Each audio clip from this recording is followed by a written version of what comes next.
Chapter 1ல் exercise 1.5 first sum F of ஜியும் equal to G of எஃப்பும் அப்படி இருக்குதான்னு கேட்குறாங்க. சரியா, இது ரெண்டுமே ஈக்குவலாக இருக்குதான்னு கேட்குறாங்க. அப்போ நம்ம என்ன பண்ணோம், இது ரெண்டையும் கண்டுபிடிச்சி ரெண்டும் ஈக்குவலாக இருக்குதான்னு கண்டுபிடிக்க போகிறோம்.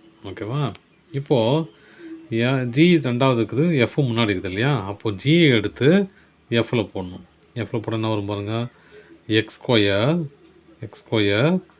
-6. ஓகேவா, இப்போ நான் என்ன பண்ணுறேன், ஜி வந்து முன்னாடி இருக்குது, ஜி எஃப் பின்னாடி இருக்குது. அப்போது எஃப்பை தூக்கி ஜியில் போடுறேன், எஃப் எடுத்து ஜியில் போடுறேன். எஃப் எடுத்து ஜியில் போட என்ன வரும் பாருங்கள், X -6 whole square equal to formula a - b whole square formula ஆகிடும். X square -+36 -2 × x × 6. ஓகேவா, அப்போ என்ன வரும், X square +36 - 12x. F of G not equal. Second sum பாருங்கள், F of X 2/x, G of X 2x² -1.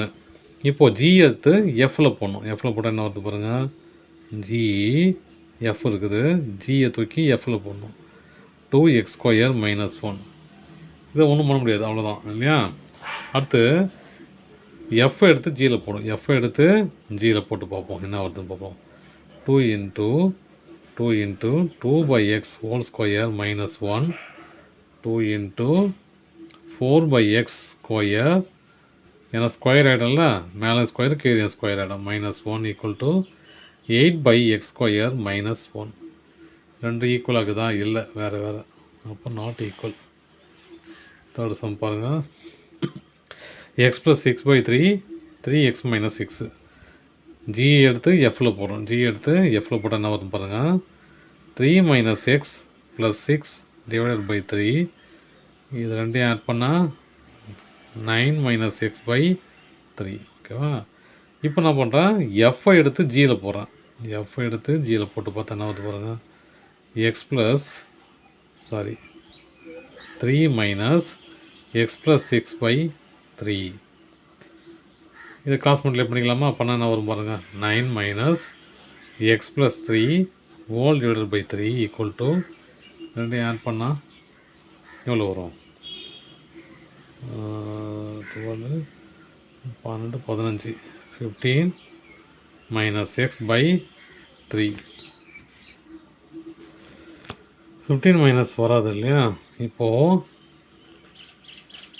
X 9 - அதாவது cross multiply பண்ணால் 9 - x + 6 இல்லையா. அப்போது இது மைனஸ் மல்டிப்ளை பண்ணால் என்ன வரும், 9 - x - 6 / 3 ஈக்குவல் டு, அப்போ கழிச்சா என்ன வரும், 3 -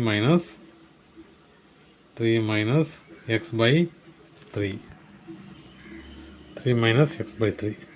இப்போது இது ரெண்டு ஈக்குவலாக பாருங்கள், இது 9 - x/3, இது 3 - x/3. அப்போது ரெண்டுமே நாட் ஈக்குவல். அடுத்து சம்பவங்க, ஜி எடுத்து எஃப்பில் போகிறோம் இல்லையா, இதை தூக்கி இதில் போகிறோம். போட்டால் என்ன வரும் பாருங்கள், x - 4 + 3 ஈக்குவல் டு x - 1 இல்லையா. -4 + 3 -1. இங்கே பாருங்கள், எஃப்ஐ எடுத்து ஜியில் போகிறோம். எஃப் எடுத்து ஜியில் போகிறோம். ஜியில் போட்டோன்னா வரும் x + 3 -4 ஈக்குவல் டு அதே தான் x - 1. அப்போது இது வந்து F of G equal to G of F. இப்போ அடுத்த இந்த சம், ஃபிஃப்த் சம்மு, ஜி எடுத்து எஃப்பில் போகிறோம் இல்லையா. போட்டால் என்ன வருது பாருங்கள், 4 × 1 + x ஹோல் ஸ்கொயர் -1 4 × இங்கே மட்டும் a + b whole square formula. இது 1² + x² + 2x -1. மல்டிப்ளை பண்ணி பாருங்கள், 4 + x², அதாவது 4x² + 8x - 1. அப்போ என்ன வரும், சரி அப்படியே வச்சுக்கலாம், ஒன்றும் பண்ண தேவையில்ல. ஜி ஆஃப் எஃப் என்ன வரும் பாருங்கள், இப்போ என்ன வரும், 4 + 4x², என்ன வரும், கேன்சல் பண்ணால் 4x² + 8x, இதுக்கு -1 போச்சுன்னா ப்ளஸ் 3 இது முடிஞ்சிச்சு. ஜி ஆஃப் எஃப் என்னன்னு பாருங்கள்.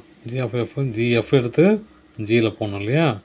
அப்போ எஃப் எடுத்து ஜியில் போடணும். அப்போது 1 + 4x² -1 -1 + 1 கேன்சல் ஆகிடும். அப்போ வெறும் 4x² தான் வரும். அப்போது F of G not equal to G of F. ஏன்னா எஃப் ஆஃப் ஜி வேறு ஆன்சரு, ஜி ஆஃப் எஃப் வேறு ஆன்சர். அவ்வளோதான் சம்.